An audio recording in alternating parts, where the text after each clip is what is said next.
Hey everyone, today on People Now, Goldie Hawn, Kate Hudson, and her daughter Ronnie Rose, 3 generations on the cover as People celebrates its 30th anniversary, Beautiful Issue. Plus, Tiffany Haddish, Taylor Swift, Lizzo, J-Lo, and more beauties tell us about finding beauty in isolation. Ryan Seacrest kept an old American Idol set desk in his garage. Guess what? Now it's getting another run on screen as Idol kicks off historic at-home episodes. Aaron Carter says he and his girlfriend have a baby on the way. We have details.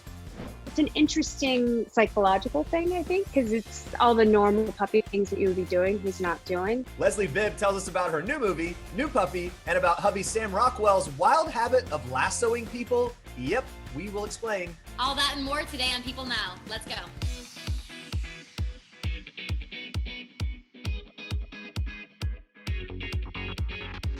Hey everyone, welcome to People Now. So good to see you. Happy Earth Day, Andrea.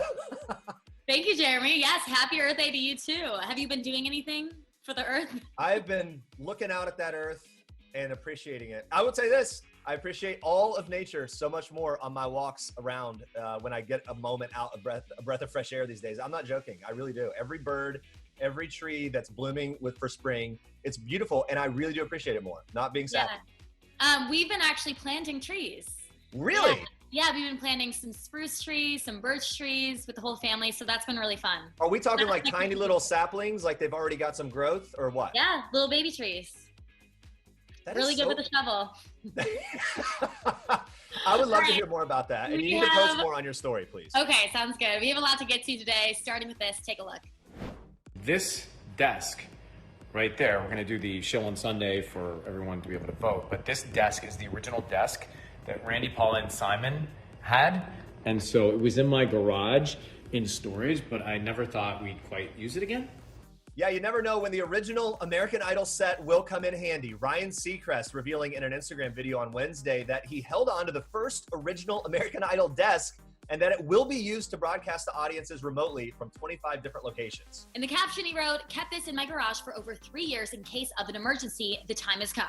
And this season's top 20 contestants will be performing from their own homes, while Katy Perry, Luke Bryan, and Lionel Richie will judge from their homes alongside Ryan and Bobby Bones. In Ryan's video, you get a glimpse of his fully equipped home setup. There's a neon lit American Idol sign and television monitor directly behind the desk, and the cameras and lights are all set up, ready to go. The desk, such a nice touch here. Who knew he would be so prepared for the show to go on during a pandemic? Of course, Seacrest is prepped. Yeah, of course he is. The desk housed the show's first judges, Simon Cowell, Randy Jackson, and Paula Abdul, back in 2002. The new at-home episodes of American Idol will premiere this Sunday at 8 p.m. Eastern on ABC. Ryan says the show is going to be historic on so many levels, and we can't wait to watch. Well, guys, we definitely feel for people who are celebrating birthdays right now. It can be a little weird, but it turns out celebrating a birthday over a video call can definitely have its perks. Jimmy Kimmel was interviewing Tom Holland on Tuesday's episode of his late night show when he announced that it was his son Billy's 3rd birthday and that Billy is a huge Spider-Man fan. And Jimmy told Tom that they were originally planning on hiring someone to dress up in a Spider-Man suit to attend Billy's birthday party, but they had to cancel due to the coronavirus pandemic. He went on to ask if he could introduce Billy to Tom as a way to make up for it. Tom, who rose to stardom playing Peter Parker in a number of Marvel movies, agreed to meet his young fan, even changed into a red jacket for a more authentic kind of Spidey effect. Take a look at this. Hey, what's up, Billy? Is that Spidey? Let me take this off so I can see you better. Hold on, let's see. That is Peter Parker. Hey, Billy, how you doing? Wow. Can you believe it? Hey, Billy, it's nice to meet you. My name's Peter Parker. I live in Queens, New York. Where do you live? You know? We live in California. Jane, what did you say about Peter Parker's face? Cute. It's a cute face. She said you have a cute face. Thank you so much. I appreciate that. That's very kind of you. I mean, talk about a superhero dad moment. I mean, if anyone has the hookup, it's Jimmy. Yeah. And then they joined in singing Billy happy birthday. Billy got a Spider-Man themed cake to top it all off. Definitely a birthday surprise for the books. And Nico Hart is rocking the pregnancy in isolation look. On Tuesday, Kevin Hart's wife shared an Instagram story bearing her baby bump in a cropped Pink Floyd tee and roomy khaki pants. Anika wrote above the photo, Thailand vacay pants came in handy after all. Talk about comfort. It worked out. Aniko announced that she was pregnant with her second child and Kevin's fourth back in March with an Instagram post that read in part, quote, "In the midst of all of this, we're counting our blessings and couldn't be more grateful." The announcement came nearly 7 months after Kevin seriously injured his back in a car crash. A source told People earlier this month that after the accident, Kevin has balanced his life differently. The source revealed that Kevin has been spending more time with his kids, 2-year-old Kenzo, who he shares with Aniko, as well as 12-year-old Hendrix and 15-year-old Heaven from a previous marriage. The source added in part, life is good for Kevin. It's no secret the couple has had their ups and downs. Kevin admitted to cheating on Aniko when she was pregnant with Kenzo in his Netflix docuseries Don't Bleep It Up. But now the source says their marriage is stronger than ever. And in more baby news, Aaron Carter says he's expecting his first child with his girlfriend, Melanie Martin. He made the announcement during an Instagram Live on Tuesday while showing his followers what appeared to be a positive pregnancy test. During the Instagram Live, he told fans, "Obviously, I have a baby on the way. I'm going to be a busy father for sure." And he added, "This is the official announcement. We're pregnant." There you go. And Aaron tells People exclusively that he could not be more thrilled, revealing this is what they both wanted, and he is, quote, just focused on the future and being a dad. He adds that family is important for him. He previously told People he couldn't wait to have lots of kids, that he wanted girls because of his sisters and being a mama's boy. According to TMZ, Melanie Martin was arrested last month and held on a $50,000 bail after a domestic dispute with Aaron. But he confirms to People that the two are back together and the charges have been dropped. He explains, quote, "We just realized that we love each other." In this week's issue of People, we are learning what Prince Harry and Meghan Markle have been up to while self-isolating with Archie in their new home in Los Angeles. A source tells People they spend their evenings at home as a family. They haven't had any visitors, and they're using their quiet time at home to find ways to support each other and connect as a family of three. The source tells People that they only leave their house for charity work. The Duke and Duchess of Sussex have now made 3 deliveries for Project Angel Food. It's a nonprofit charity that cooks, prepares, and delivers meals to people living with critical illnesses who are at greater risk during the COVID-19 pandemic. Project Angel Food's executive director told People that Meghan said she wanted to show Harry Los Angeles through the eyes of philanthropy, and adds that there's obviously a great deal of love and selflessness between them. The source tells People that Meghan was inspired by her mother, Doria Ragland, and explains, quote, Meghan didn't have much when she was a child, but her mom made sure they always gave back. The source also reveals that the couple felt helpless reading about everything going on, and they wanted to get out and contribute. The visits to deliver food are the first time the couple has been seen publicly since their move to LA from Canada in March after announcing their departure from royal life. And like many other people, the two have been working from home while stuck in self-isolation. They've been continuing their charity work. Meghan recently led a Zoom call with the women from the Hub Community Kitchen, while Harry video chatted with parents and others involved with one of his longstanding charities called Well Child. Now we switch gears to People's Beautiful Issue 2020 and to this year's cover stars who are beautiful inside and out. When I got the email and I was like, immediately I didn't quite know what it was talking about, and then I was like, oh my God. And I called Mom and I said, Mom, they want us to be on the cover. And did I answer? You did, well, Later. no, you late. Did I get confused? You got a little confused. And I finally was like, no, Mom, it's the big cover. And she was like, oh, really? Mother-daughter duo Goldie Hawn and Kate Hudson, along with Kate's daughter Ronnie Rose, are the cover stars of this week's People Special Beautiful Issue. There is a lot shared by Goldie and Kate in this interview, like Goldie changing Kate's name from Rebecca while she was in utero because she was so tough, all the way to the beauty advice that Mom gave daughter, which includes green juice, sleep, and meditating. I like that. But Kate says Goldie has given her a lot more than just beauty advice. She gave her insight into motherhood too. Take a listen. The best advice you ever gave me was when I was pregnant with Ryder and I was getting sad, remember? And I was like, why am I so sad? And Mom's like, because you're about to give birth to it becomes his life, and you have to remember that. Like, and you said the second they leave your body, they don't belong to you anymore. This is your last time with him where he actually belongs to you. But that was the best, I think. People always ask me that, like, oh, what advice does your mom give? You know, my whole career, and it was always like, that's not the. We don't talk about like career stuff really, but kids, that was really like the most powerful, memorable thing you've ever said to me, because it's true. It is true. It's like letting go. It's learning to let go and then know that we don't own each other. We just don't. And as much as we like to think we do, one of the areas I think that a lot of mothers have is that they feel helpless because you don't feel needed. You don't feel like, you're needed, and there's a weakness. I need my mommy. But that's just a phase. It's just a phase. They also revealed that they frequently talk about sex. When Kate was younger, Goldie told her this: "I want you to understand something about mommy. I'm not a prude. I love sex." There you go. Kate adds that her mom also said that sex is so much fun, but it's better when it's with one person. We'll have more from Goldie and Kate's revealing cover story later in the show, but for now, we move on to even more inspiring stars featured in the issue. Like some of our favorite leading ladies who are reflecting on the most beautiful things to them, especially during this time of uncertainty. Yeah, Empire star Taraji P. Henson shares that the most beautiful thing for her at this time is just being at home. She's explaining how it actually goes hand in hand with one of her passions, cosmetology. Yeah, she tells us that she gets to play hair and makeup now that she has all this time at home, adding, "It's all just about caregiving and taking care of each other. It makes me feel good." Taraji also shares her hope for the world amid the coronavirus pandemic. Take a look. As a world, I hope going through this doesn't make us cold. I hope we don't walk around in fear. When this is over, it is going to take a minute for us to adjust, and that's okay. My hope is that while we're at home, people are getting closer to each other and themselves, to their souls. This is the time for all of us to come together and be powerful and just put love into the world so it can win overall. So great to hear from her. We'll have more leading ladies sharing their most beautiful thing next week, so tune back in for that. And in even more coverage of People's Beautiful issue, 4 stars are opening up about how they've been adapting their beauty routines and their definition of beauty while staying home during the coronavirus pandemic.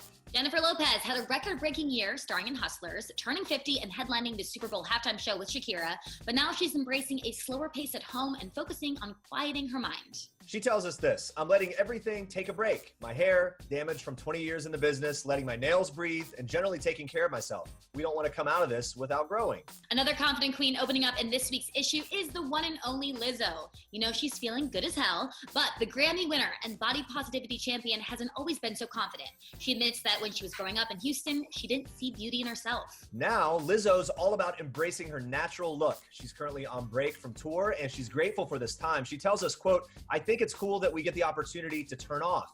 She adds, "My dream is to just take off my nails, not wear makeup, grow my fro out, and walk around naked in my own garden." To be very specific. And I love that Lizzo has a garden. Right? It's so cool. I mean, obviously, everyone loves Lizzo. So many of her songs are powerful anthems about self-love. Also really inspiring to hear about how she overcame not seeing the beauty in herself to then go on and inspire others to be confident. And Taylor Swift famously opened up about her body image and the pressure she feels to be perfect in her recent Miss Americana documentary. She tells people, "For so long, I've just been obsessed with working and creating and never stopping." And it sounds like she's taken full advantage of this forced break as well. Yeah, and she adds, "I love spending a full evening cooking a meal while sipping a glass of wine and listening to old music. Sounds like a great, relaxing evening to me." Yeah. Tiffany Haddish also finding relief and taking a break from her fast-paced career. The comedian says that she finds peace in the middle of the day when she realizes that she has to be home. And she's using this time to hone her beauty routine. From skin treatments to doing her own nails, Tiffany can do it all, though she admits dealing with facial hair has been a challenge. But she jokes, she says, "Who knows, some man out there might love a woman with a handlebar mustache." I love Tiffany Haddish. She's so funny, and it's really great to hear from her. All right, stay with us. Have all you parents out there been a little extra stressed while at home with your kids lately? Well, you're probably doing better than you think, and we've got an expert who will tell you why. Plus, Leslie Bibb's got a heartwarming new movie, and she's revealing how she and her partner, Sam Rockwell, are holding up in self-isolation. Stick around for that. Today's story to make you smile might even make you laugh a little bit too. Definitely gave me a chuckle. So video calls are the new norm right now. Once our stay-at-home orders were put in place, everyone's doing stuff online on videos like I'm doing right now. I've gotten very good at Zoom here. And it's a great way to stay in touch with your friends, your family, and your coworkers, have some meetings on there. And there's already memes and viral videos about the whole experience, including this one from Sean Zepps, who broke down the 12 types of people that you will meet on a video conference call. Watch.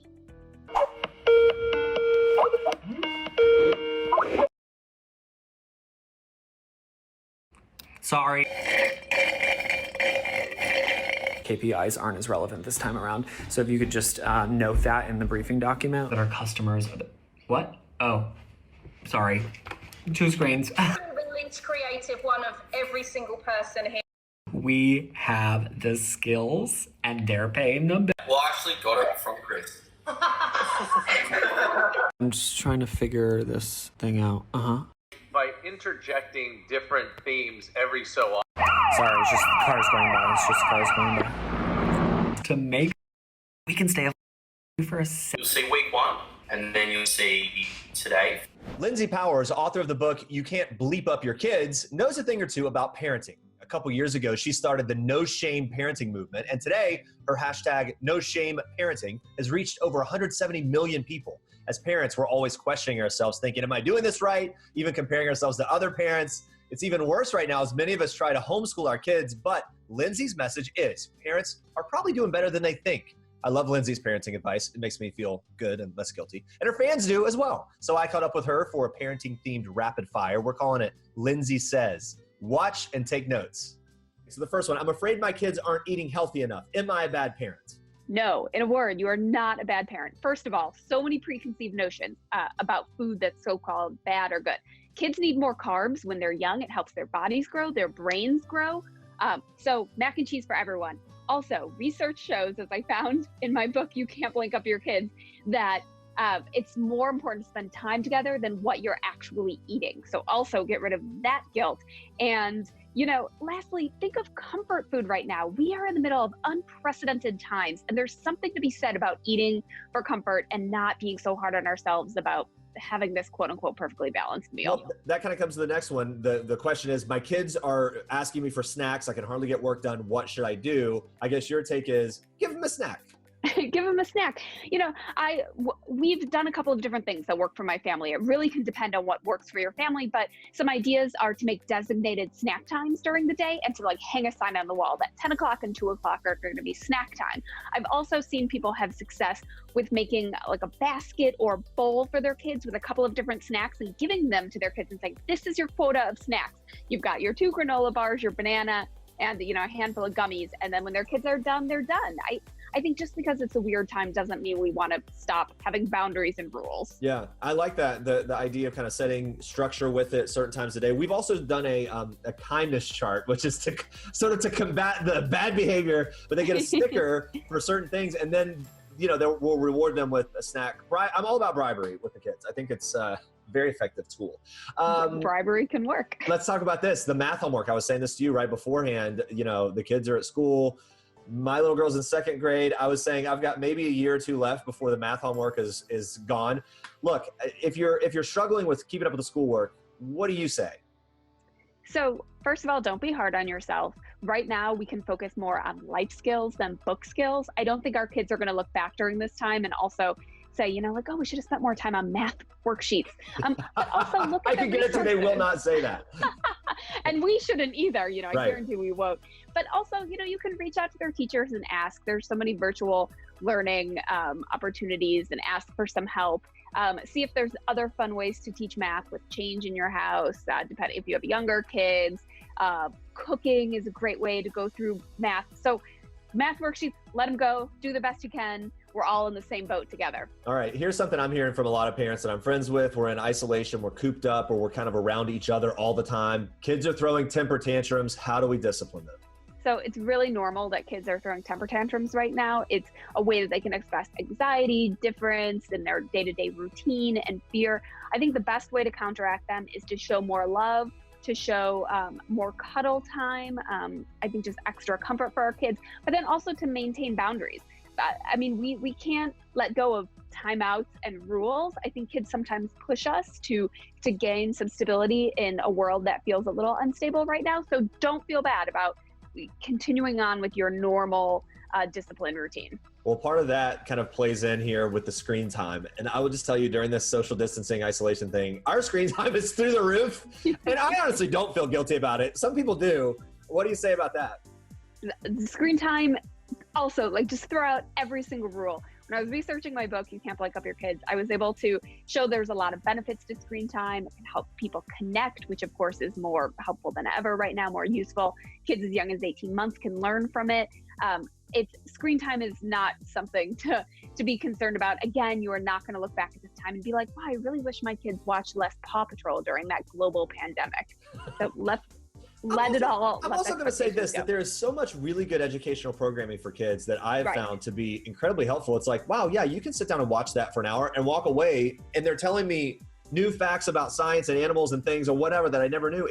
So I think there are actually really solid choices too. Yeah, it's a lot more interactive than it used to be. And you can help your kids learn by applying what they're watching on TV to real life. So you could say, for example, Ryder and the Paw Patrol were really great community helpers. Here's how we can be by washing our hands.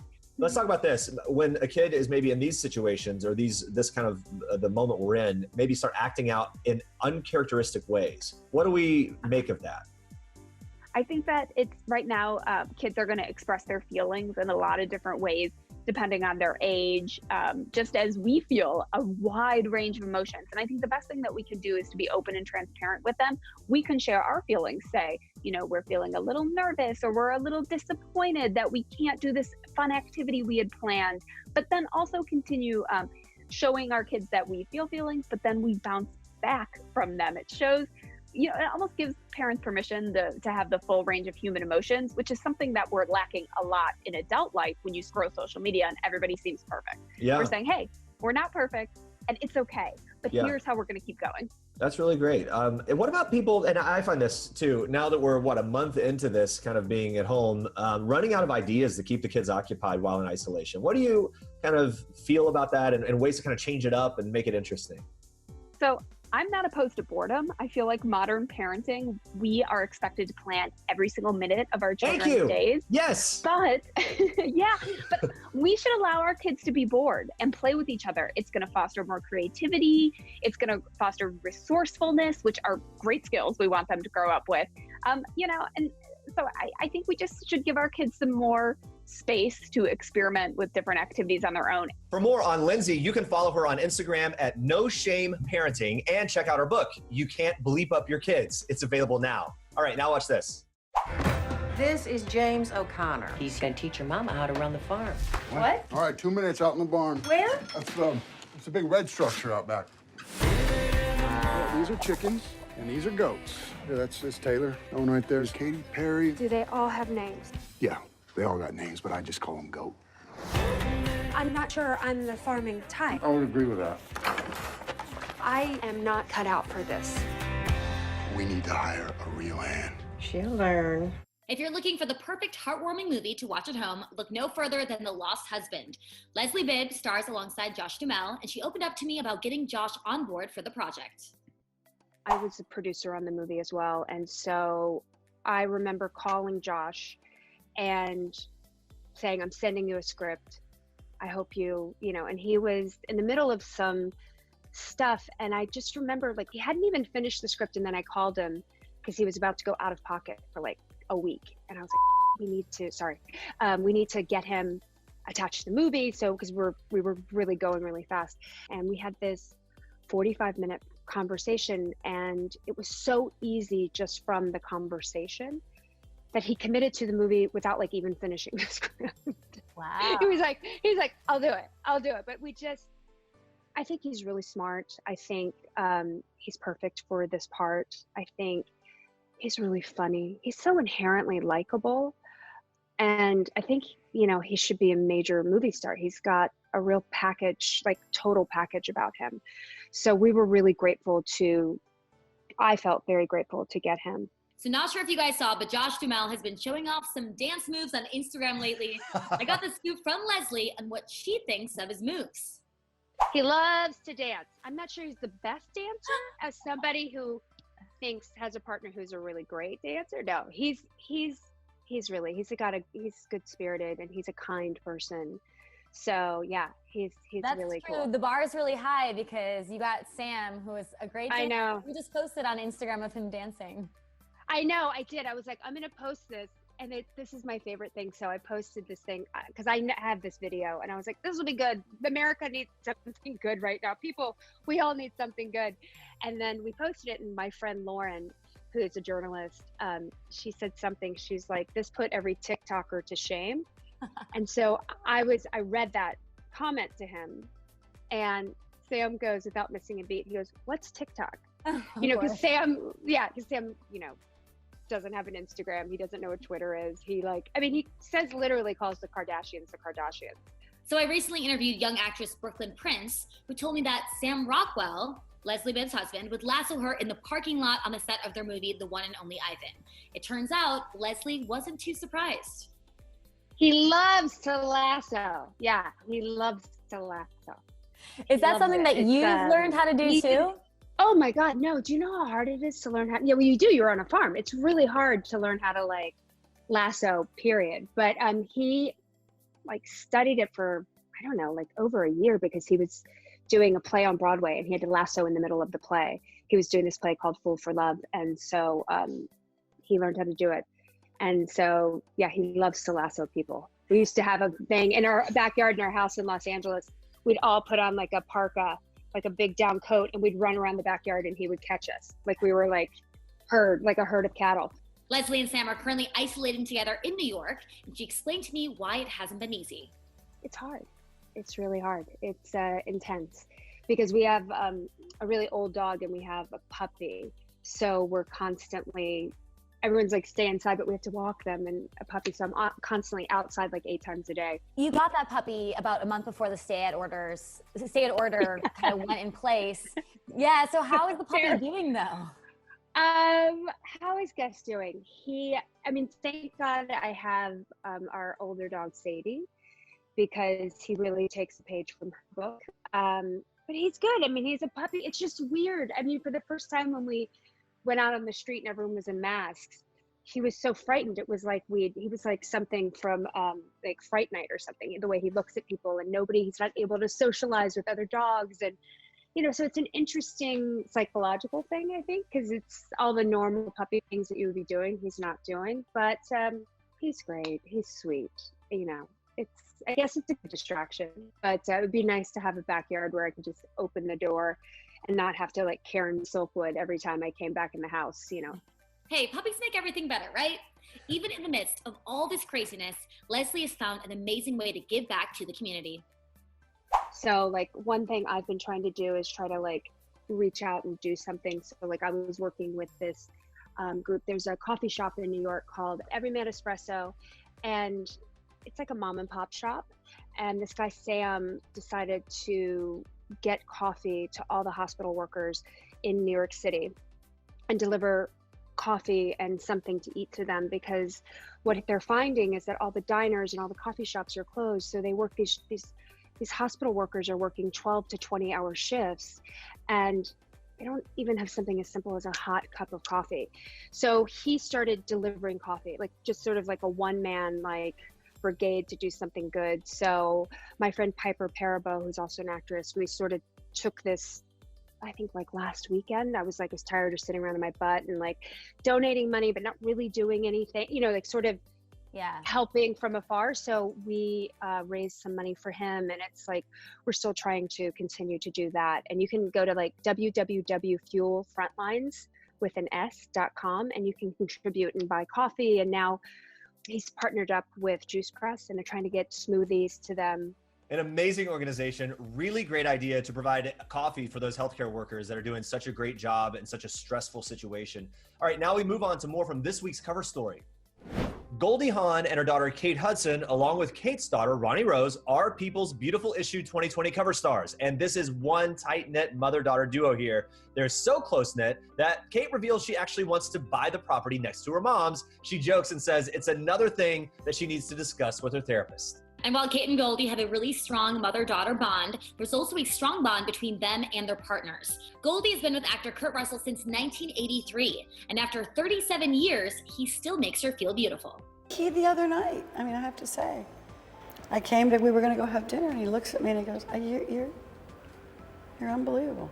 He said, I cannot believe how you look, because I'm old. No, it was kind of but he does make me, he does. He really appreciates that.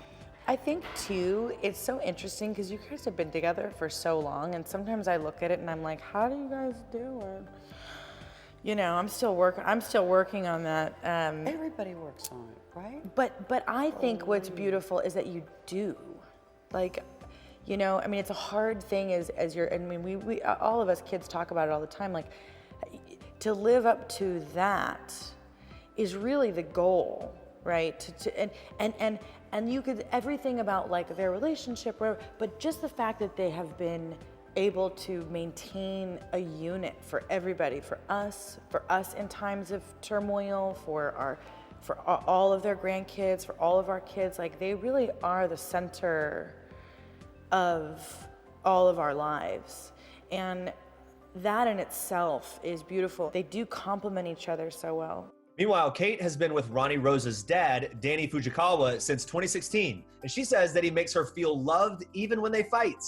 His devotion to the family and to the unit is, to me, makes me feel like safe and confident and secure, you know? You know, it's very important when you want to raise a family, and that is a first and foremost thing that you feel about your life. And it's a decision that you make when you have your children and you have a man that loves your children, and even the children that you may have had with someone else. That's a very tough bond to break. And I also think, like Mom always said to me, don't you ever let a man dim your light.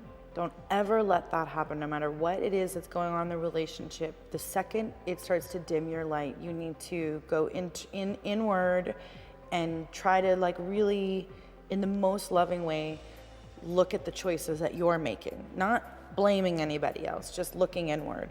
And I have to say, like, I have zero regrets of my life, but my life I don't have a very traditional setup. But inside of that, I've never defined myself through the way that a man sees me. But I can define myself in the unit that we can create together, you know? And I think that is kind of, I mean, that is what Mom gave, which to me, which is like, you know, that's sort of, as a woman, it's hard because you sometimes feel like if you fail at the unit, you failed as a woman, that you haven't, you know, sacrificed enough for the sake of the relationship or for your kids. And I think my mom gave me this sort of intrinsic understanding that my power as a woman, that I can define that beauty, and that the relationship that's going to be hopefully the like powerful relationship will not be defined by those things. It'll be defined by how we really can work together. Yeah, it's very important. Now, Kate has 2 other children, sons Ryder and Bing, from previous relationships. So there's a lot of boys in the family, but with Ronnie Rose, Kate finally got the chance to be a girl mom. And as Goldie puts it, it's a big deal when your daughter has a daughter. Yeah, Kate shares that she hopes to pass on to Ronnie Rose many of the same life lessons that her mom passed on to her.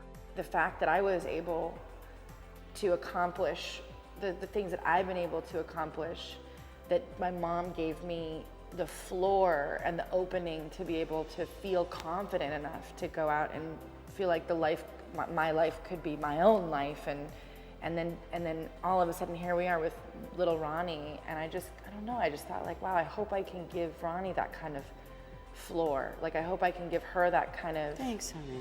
That's so sweet. For more, check out People's Beautiful Issue 2020, and you can watch the full episode of the Beautiful Issue cover story, Goldie Hawn and Kate Hudson, on PeopleTV. Now we switch gears to this. Watch.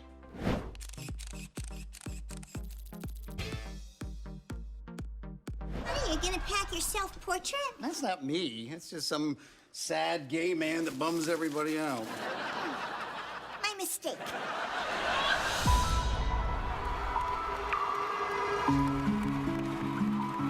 You never can say goodbye. It's exciting and it's a little sad. To have a job, doing a show that people liked so much, that's amazing. Oh, look, it's a double feature. Rio Homo and High by Noon. That's a look at the series finale of Will and Grace, or the second series finale, depending on how you look at it. The show originally ran for 8 seasons between 1998 and 2006. Then the reboot added another 3 seasons, bringing the sitcom to 246 episodes over a 22-year run. Pretty impressive. Yeah, it is impressive. And to date, it scored 91 Emmy nominations and 18 wins, including Outstanding Comedy Series in 2000.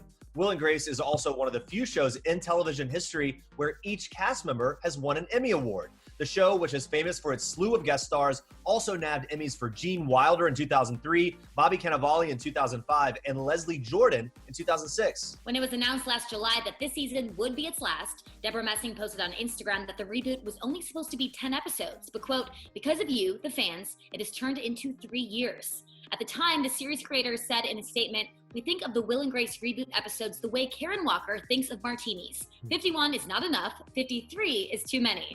The reboot added 52 episodes to the series run, by the way, if you're counting. Yeah, so how are things wrapping up? Well, in the second to last episode, Will and Grace, who are both single and have kids on the way, decide to move out of New York City and into a house together in the suburbs to raise their kids as a family. It's a big shift. Thursday night's finale is titled It's Time. The official description says in part, with the apartment packed up, Will is determined to not reminisce about his life in the city or his ex, McCoy.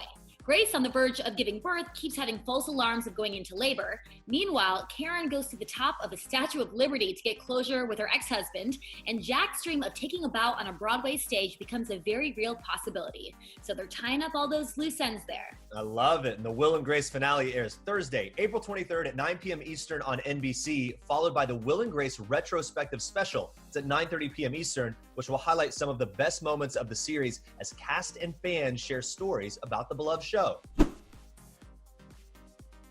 All right, coming up tomorrow, Superstore star Nico Santos joins us. We'll hear how his family is doing after his stepfather passed away from coronavirus. Plus, singer-songwriter Alessia Cara landed her first acting role in a new Netflix movie. She's telling us all about that. All right, thank you so much for watching. Stay safe and healthy, and we'll see you here tomorrow. Bye, guys.